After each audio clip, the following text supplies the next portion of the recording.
আজ আমার ফ্রেন্ডদের সাথে আউটিং আছে, আসতে লেট হলে একটু বেড়ে খেয়ে নিও।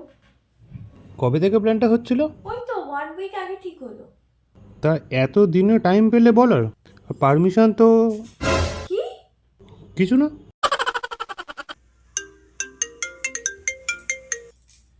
হ্যাঁ বলো। তুমি ফ্লিপকার্টে অনেকদিন ধরে একটা ব্যাগ কিনবে বলছিলে না, ওটার ওপর ভালো ডিসকাউন্ট দিচ্ছে, তা অর্ডার করে দেবো? বাবা ভূতের মুখে রাম রাম। কাল যখন আমি একটা লিপস্টিক কিনতে চাইলাম তখন তো তুমি বললে তোমার কাছে 20 খাবার টাকা নেই। এমনকি আমার লিপস্টিকের যা দাম, তাতে 1 মাসের কারেন্টের বিল হয়ে যায়, না জানি আরো কত কি। আরে রাগ করছো কেন? ও তো আমি এমনি বলছিলাম, রাত গেই বাদ গেই। সেই কি বলতে ফোন করেছো, আসল কথাটা বলো তো। তুমি আমায় কত বোঝো দেখেছো? আমি জানি তো তুমি আমায় না করবেই না। সোজাসুজি কথাটা বলবে। শোনো না, এই শনিবার আমাদের বন্ধুদের একটা গেট টুগেদারের প্ল্যান হচ্ছে অয়নের বাড়িতে। বেশি রাত হবে না তবে। কি খুশিতে? আরে এতে আবার খুশি আর দুঃখ কি? এ তো জাস্ট বন্ধুরা আড্ডা মারা।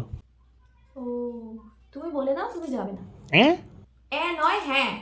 আরে সবাই আসছে, আমি না গেলে তোমার ইমেজটার কথা ভাবো। আমার ইমেজ নিয়ে আমি ভাবি না, ও নিয়ে তুমি চাপ নিও না। কোন কুক্ষণে যে বিয়ে করতে গেলাম। কি বলে?